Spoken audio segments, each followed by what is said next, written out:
एक वो जो मुस्लिम लड़की के ऊपर जो एक बहुत अत्याचार हुआ, उसके हिजाब को लेके बहुत ज़्यादा कंट्रोवर्सीज़ हो गई। सबसे पहली बात तो ये है कि वो मुस्लिम है या वो ब्ला ब्ला ब्ला जो भी है, मेरे ख्याल से वो लड़की शायद उस परिवेश में पली बड़ी है।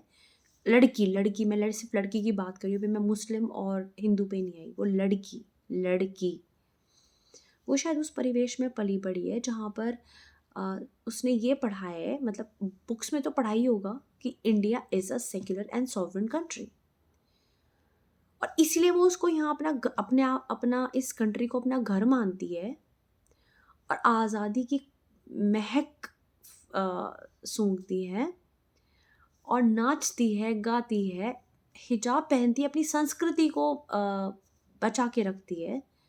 और लड़कियों की तरह नहीं, और बहुत लड़कियों की तरह नहीं जो अपनी संस्कृति को खो रही हैं।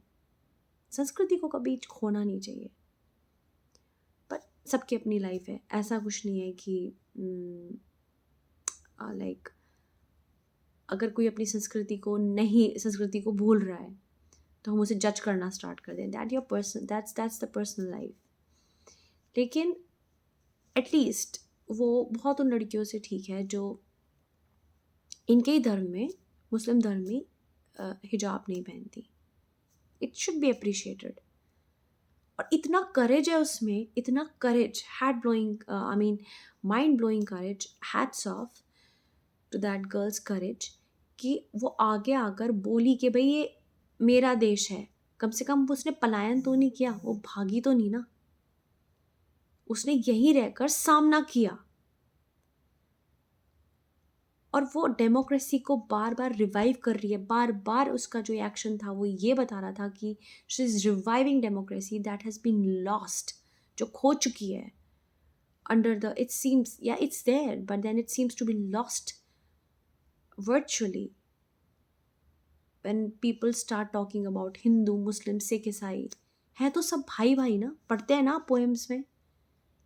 आप हिंद मुस्लिम्स को हटा दो भाई, मुस्लिम्स को आप हटा दो। आप ये जो आपके अंदर जो दुश्मनी है, ये जो विद्रोह है, आप हटा दो। आप क्या सोचते हैं, क्या हिंदू हिंदू आपस में फिर एक टाइम के बाद एक दूसरे को नहीं मारेंगे?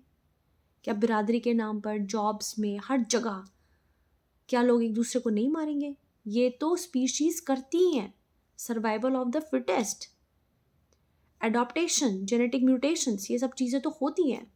तो म्यूटेशंस तो होंगी। आज यहाँ मार रहे हैं, कल कहीं और मारेंगे। It's a natural process, you can't deny it. It's a natural tendency. Lamarck एक बहुत बड़े वैज्ञानिक हुए। लेमार्क ने कहा कि जिराफ की गर्दन लंबी इसलिए होती है क्योंकि जिराफ पत्ते खाने के लिए वो ऊपर उठता है, मतलब खींचता है अपनी गर्दन को, तो इसकी वजह से उसकी जो गर्दन है वो ऊंची होती है। और डार्विन ये कहते थे कि क्योंकि पुराने वंशज जो, मतलब जो उसके वंशज थे, जो जिराफ के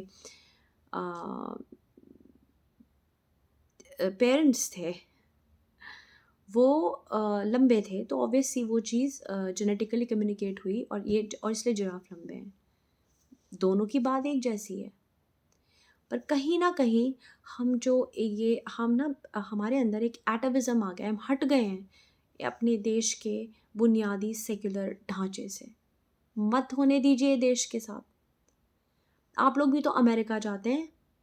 अगर कल को अमेरिका में तो एक रंग भेद के ऊपर, मतलब वो शायद उस पुलिस वाले ने उसको इसलिए नहीं मारा क्योंकि वो अश्वेत था, लेकिन उसको अश्वेत की कैटेगरी दे दी गई। What I don't know, like what ever जो भी था, अश्वेत की कैटेगरी दे दी गई और इतना बड़ा एक इशू क्रिएट हुआ।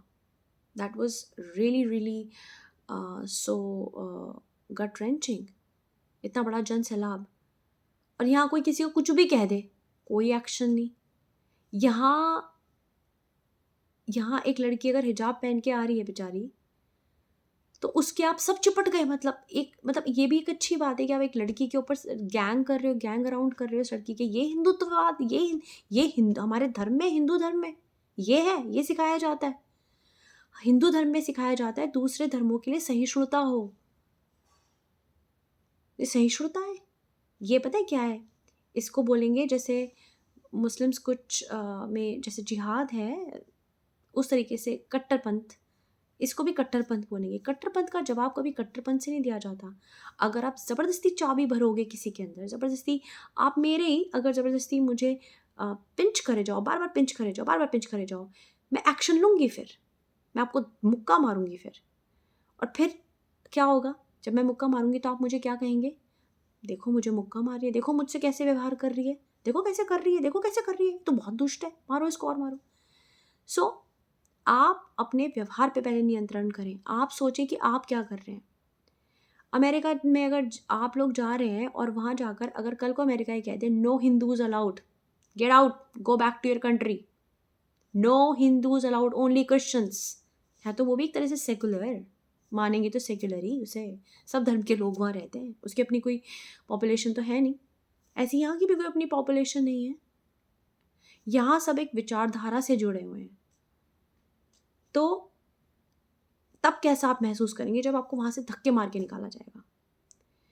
अपने देश में एकता अखंडता लाने वाली बातें करें, देश को तोड़े ना, क्योंकि इकोसिस्टम को चलाने के लिए भी अगर आप किसी को भी सांप बिच्छू कुछ भी मान रहे हैं तो आप ये बात याद रखें कि इकोसिस्टम को चलाने के लिए भी इन जहरीले जानवरों की ज़रूरत पड़ती है। तो हम तो इंसान हैं, तो इस प्रकृति को चलाने के लिए आपको हर प्रजाति की ज़रूरत है। हर प्रजाति अपने आप में एक बहुत अहम भूमिका अपनाती है और निभाती है। जितने भी कारपेंटर्स आप देखो, जितने भी आर्टिस्टिक फील्ड में आप देखो, पोएट्री, पेंटिंग, सब में आपको मुस्लिम्स मिलेंगे। क्या वो कंट्रीब्यूट नहीं करते? कितने बच्चे आर्मी में, कितने बच्चे मुस्लिम्स के आईटी सेक्टर में, क्या वो कंट्रीब्यूट नहीं कर रहे? क्या वो गद्दार हैं? क्या वो देश को छोड़ के जा रहे हैं? अगर वो अपने घर में जाकर चार बातें अगेंस्ट बोलते हैं तो क्या हिंदू आपस में अपने घर में जाकर अपने भाई बहनों के लिए कितना गंदा गंदा बोलते हैं, उनके लिए अगेंस्ट नहीं बोलते? वो आपको नहीं दिखता। Think twice. Act sensible. Please.